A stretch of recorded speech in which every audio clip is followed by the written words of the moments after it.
You're listening to Talking to Teens, where we speak with leading experts from a variety of disciplines about the art and science of parenting teenagers. I'm your host, Andy Earle.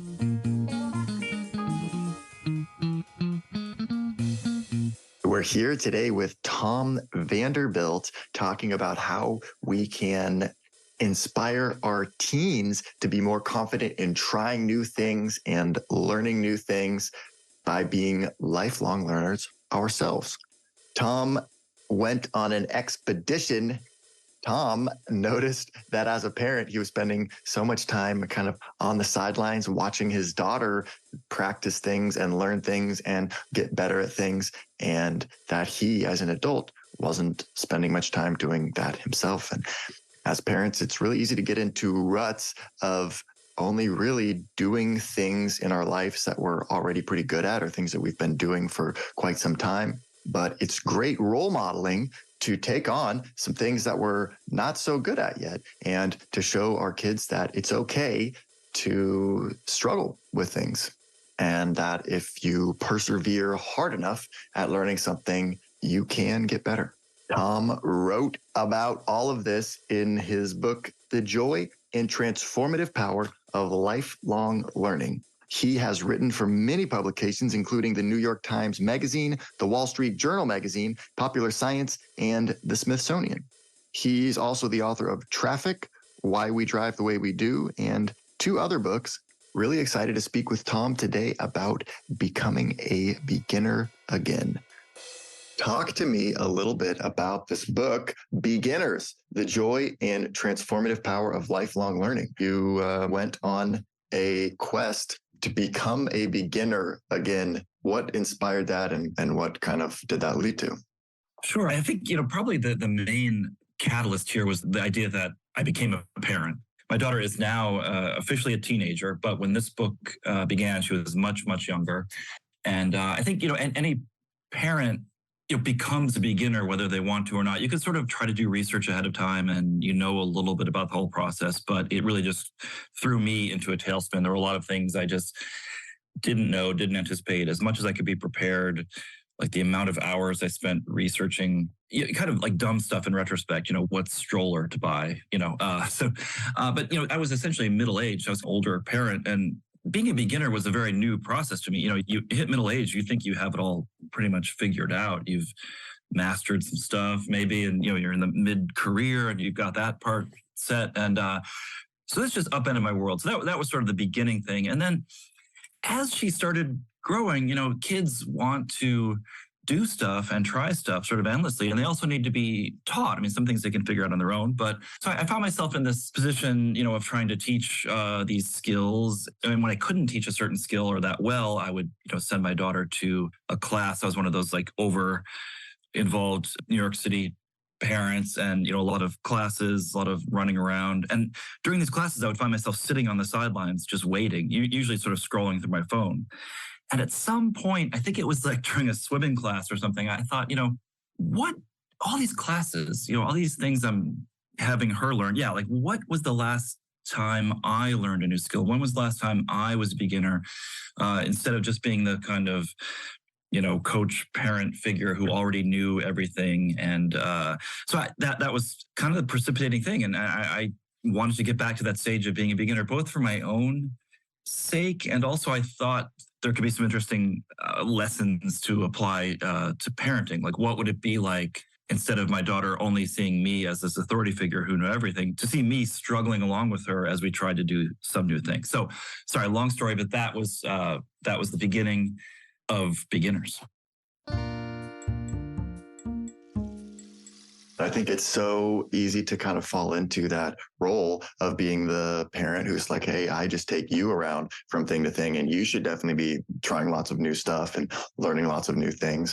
But there's also this extent to which we start to kind of see ourselves as like a fully formed person or something. And we kind of stop just trying to like stretch ourselves in new directions. And then also, like you're saying, I think that then also sends this message or creates this idea for our kids. That's where they're going to go too. Is like, oh, and then, now I'm a kid, so I can, maybe try some new things, but, pretty soon I'm going to start getting older. And that's when I sort of start to like get set in my ways and, say, okay, here's who I am. And there's something really liberating about kind of just changing your mindset on that. I think there is. And, this is something that, and one thing I also noticed during going to all these classes or sports or what have you, is that there were just a lot of parents sort of, sitting around. I actually did an article once about, it's a long story, but the parent was telling me about, they would go to their kids' football games or whatever, and parents would just sit around for 3 hours in these lawn chairs. And this one woman said, well, at least let's get like a little exercise group going when, make that time, a bit productive. It's like parents just take themselves out of the equation, make themselves the spectator only. Perhaps there's a thought that sacrificing themselves for their kids, but I don't think you have to do it that way. I think in terms of one of the takeaways for learning and children is that there's an interesting study that they, had these kids in a lab, and some psychologists, did these experiments. They showed a kid a task and then tried to have the kid replicate the task. And they had a person who did it really quickly without any, issue. Then they had someone sort of struggle to figure it out. And the kids who watched the person struggling to figure it out then took longer to more successfully complete the task. The other kids, sort of gave up sooner. They're going to persist a lot longer if they've seen modeling that, hey, it's going to be hard, but you kind of just keep pushing through versus.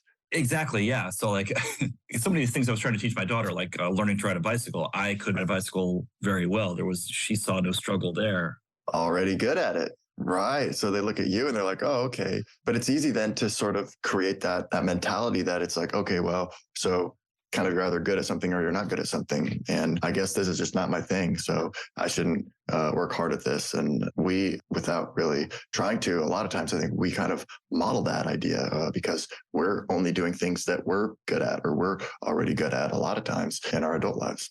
Precisely. And this is something that, is becoming drilled into kids, I think, at an ever earlier age, this idea of specialization and finding that thing a lot earlier. And this great book by David Epstein called Range, looks at these pro athletes, and there's some pretty compelling cases where the ones who really did the best later on were the ones who had done a bunch of different sports when they were kids, not the one who was, kicking a soccer ball only since they were age 2. But, one thing I really took away from this book is that, so I undertook a number of skills. I tried to learn, or at least, sort of have a passing familiarity with certain things, and they were a range of things: surfing, singing, drawing, making something. And for the most part, things I'd really wanted to do for a long time and it had prevented myself from ever getting to for a variety of reasons, which we can talk about later. But one of the things that lingered in my mind is like, I never became really great at anything because, I don't really have the time is my main excuse. But I became good enough that I thought, in retrospect, I'm not an amazing artist, but I picked it up enough of it fairly quickly that thinking back, if I had gone back, several decades back to when I was a kid or high school, if I had pursued that path in some way, I have no doubt that I could have found myself in some kind of artistic related career had I just applied myself. Because we get hung up on this idea that it's all talent, and certainly talent does. And it's like this innate ability, and almost that, like, as parents, we're trying to help our kids find what are those things that are like that you have a spark in, or that you're kind of pre-wired to just be awesome at. And it seems like this one, focus on this. Those other things, you weren't really good at those. Don't worry about those. But yeah, how helpful is that? Well, we do really do it for certain artistic things in particular. I mean, no one says, that kid was born to be air traffic controller. He just had that gift at age 5. And I don't want to say there's anything wrong with identifying an interest of a kid and trying to develop it, but there's a lot of research that shows that a lot of times it's not known early on that the kids will have various paths they may turn down, and even some super well-known, let's say, classical piano artists were not prodigies. They didn't really develop until a later age. So I don't want to get hung up on that because it just feeds into this same cycle that then perpetuates itself even deeper into as you get older, and then particularly into middle age, by which time all those thoughts have hardened. And you're like, if I wasn't an artist then, I'm certainly not going to become an artist now. So why even bother? And, I'm not saying you have to be an artist in capital letters, that it's going to be a mid-career job shift, but that there's a lot of pleasure and other things that are less, perhaps tangible, that you can take away from these learning experiences. And to try to bring it back to parenting again, another thing that I found happened is that I was really able to find a bond and a connection with my daughter through the shared pursuit in particular of some of these tasks. I should say that when I say that I tried to take on a number of these things, I also kind of put my daughter in that role of she was going to try some of those things as well, whether we're doing this together. Yeah, exactly. Let's work on about this. Yeah, it didn't always work, but some things she was more into than others. But, it was great to kind of have that shared growth where we're both starting as beginners, separated by all these years, but kind of undergoing the same process of novelty and embarrassment and making mistakes and seeing your world expand by the acquisition of this whole new knowledge base, and et cetera, et cetera. And I think, to this day, I participated in a chess tournament with her last weekend, and she of course beat me, but that's a whole other side of the equation, that you might not get as good as your kid when you learn something together, but it's a good prompt.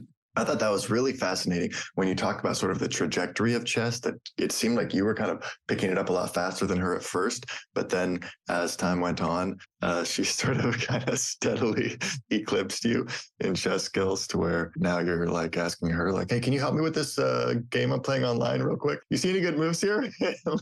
Exactly. Yeah. I think, kids are their brains are just these sponges. It really is true. And they are just learning machines, and they're acquiring all this information and forging all these connections. I have a lot of already forged connections. My brain is a little bit slower. What I brought to chess was this knowledge of sort of how to play games in general, and patience, and a little bit more awareness of how to learn something in a systemic way. She kind of brought this more rapid fire ability to spot weaknesses and patterns on the board.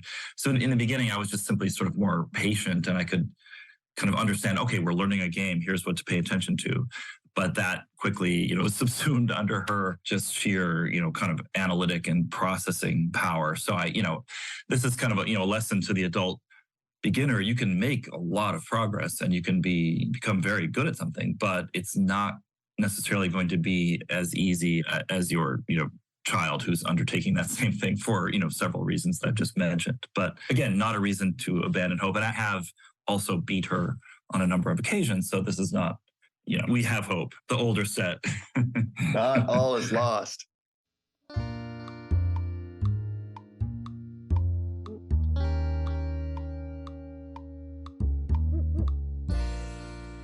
I thought this was such an interesting section of the book. You talk about the differences in what's happening in the brain, where the aging brain is compensating for various kind of slower processing abilities by building scaffolds, connecting more wider areas of the brain, but this can cause some interference. And you say younger people show more modulation. And I wonder what that means. Yeah, I kind of use this analogy of computing.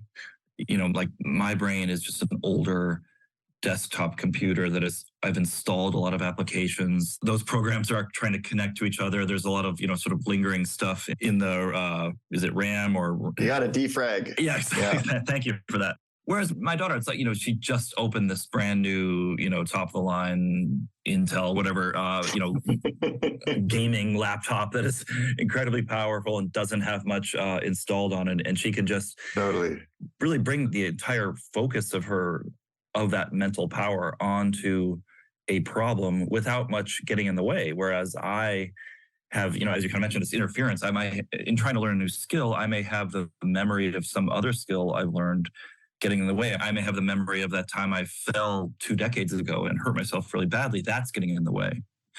She is just really more of a blank slate. And that, in the computing metaphor, it's just a faster, more capable machine. Whereas I'm trying to bridge together that scaffolding metaphor, I can use more stuff. I have wisdom, I have memories, I have experience, I have, perhaps a higher emotional intelligence, all these sorts of things. But that's kind of a lot to bring on board, and it kind of slows me down. And some of those things you don't need in a game like chess, like emotional intelligence. You're just there to win and to play well. And another thing that does get in the way of the adult learner is that confidence question. Kids are highly confident. We as parents try to make them so. We encourage them constantly for good reason. You can do anything. You can learn this. Don't worry if you don't get it right away. They grow up in a very supportive learning environment, whereas adults, we tend to be pretty hard on ourselves. If we don't get something right away that we're trying, we think, oh, that's not for me. I'm useless. We don't have a supportive audience of adoring people necessarily looking at us like, oh, that's so great. You're trying to learn to sing. Aren't you wonderful? It's more like, honey, can you please not sing in the living room? Can you go upstairs or something? Like that's sort of more the vibe. So another possible, obstacle for the adult learner that the child learner doesn't have to deal with, or even the teen learner as much. But also, like, tying that back to what we were talking about earlier, how cool is that to be modeling that, not everything is going to just come easily, and that, like, wow, you're picking this up faster than me, but I'm not going to just give up. I'm going to keep working on it. And the benefit of like pushing through things sometimes, and also just modeling, doing things that we're not necessarily just already great at or that don't come easily to us. And I think, yeah, it's such a cool opportunity the way you frame it in the book of doing things together with your child, learning to play chess with your daughter, going just, hey, you're taking her to track practice. You're going to just run while she's running, and or you guys will learn how to swim long distances in the ocean together, or some of these things. And it's like a lot of times she's picking it up faster than you are, but that's really cool, actually. And I wish it was something that was, a little bit more, I try to get the message out. But for example, when I can't remember what I was looking for, but I was researching, classes that you could actually do something at the same time. And this is just a market that is not really out there. When I entered into Google, like learning things with your kid, really just presented a lot of information about how to kind of supervise your child's learning. This notion that you might be, part of that equation was just left out. And doesn't even compute. Yeah. What do you mean? Yeah. I talked to an interesting woman in the Chicago area who had been one of these, let's say, karate moms, just sitting in the dojo. Is it a dojo? I think, while their kid was up there doing all the stuff. And, one day I think she was sort of talking to a few other mothers, just had the idea that, maybe we could give this a try. And, the instructor was sympathetic, and he didn't actually have a class set up for that. But he said, if you guys want to come at 4:00 every day, we'll make it happen. And so this woman really took to it and actually became competitive and ended up at a national tournament with her young son, who was also doing quite well. They didn't, enter the arena together to go against one another, but they were there together. And she said it, was one of the most amazing moments of her life. But it sort of took that motivation on her part to find that learning opportunity. I mean, there's often, sometimes you can find adult classes. It's particularly harder for older adults. But then the idea that it's going to be a mixed class is very rare for reasons that aren't entirely clear to me, except for there's the market interest hasn't been there. But maybe much demand. Yeah. Yeah.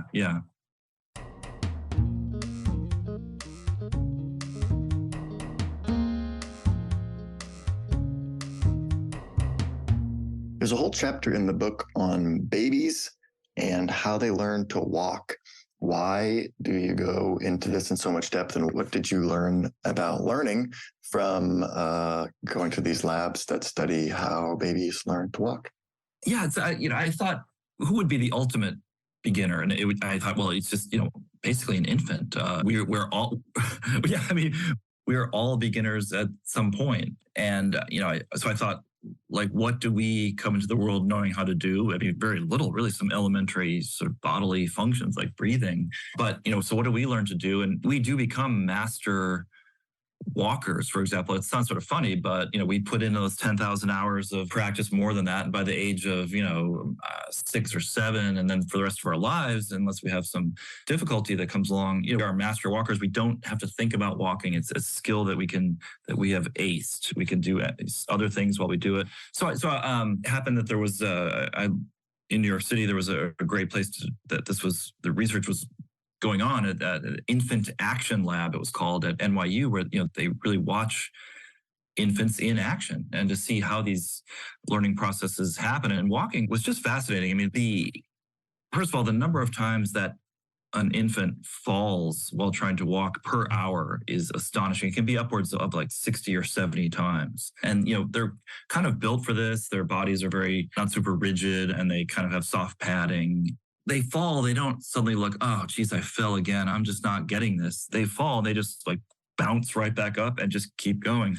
So that was one, major takeaway of something that we may have forgotten, that to become master walkers, we had to fail an awful lot, more so than we would ever imagine as adults. And then another thing that was very striking to me was just the sheer amount of walking. I did a piece for the Wall Street Journal that was related to this, and I had a statistic in there about it was a certain length of football fields that the average infant in these studies walked in an hour. And my editor saw it. He's like, "That you have to check that fact, because that can't be right."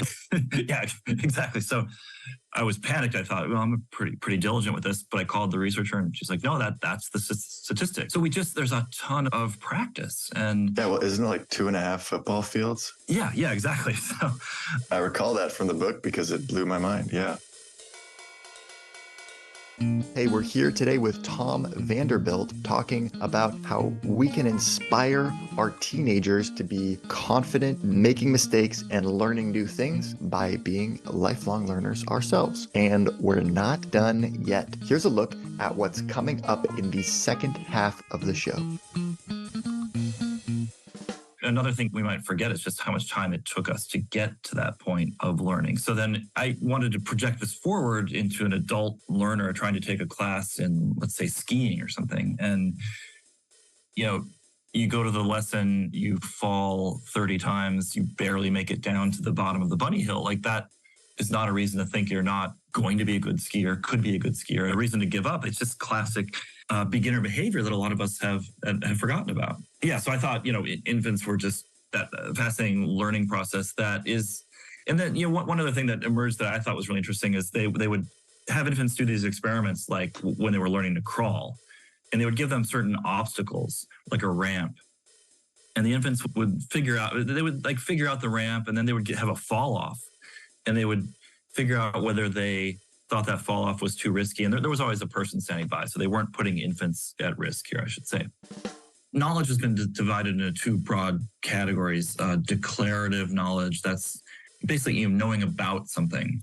And then there's procedural knowledge, which is knowing how to do something. You just have to leave that kind of declarative side, that analytical side of your brain out of it, because it will interfere. I mean, the classic example is something like walking, which I mentioned before. We're all masters at walking, but when people have suffered something like a stroke and their walking is impaired, they then have to essentially relearn how to walk. And what people do is sort of think about how to walk.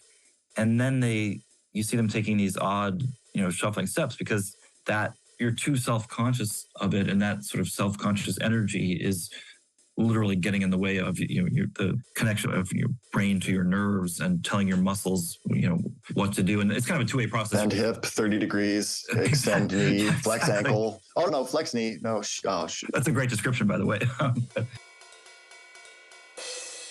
I'm all for competition and finding the best talent. I'm admittedly not one of those parents that goes to a soccer game and is told there's not going to be a score kept.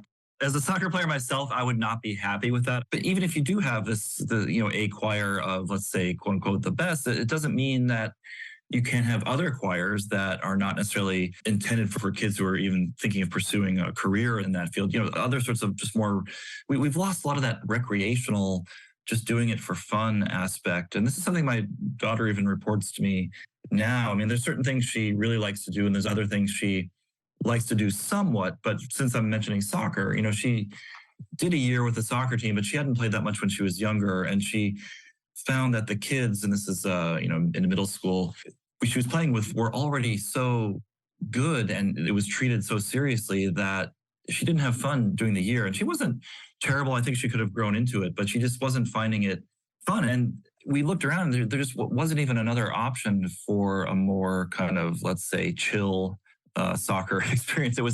It's all these academies and and training during the summer and I'm not quite sure for what, because the professional soccer, that this is a thing I'm always amazed by. The chances of that ever becoming your career are so vanishingly small, especially in the United States, obviously. But the amount of attention and focus we put on trying to develop the absolute best soccer players at the expense of some other qualities and characters we might want to build, I think is a little disappointing. And again, it's not to say I don't like competition and all that.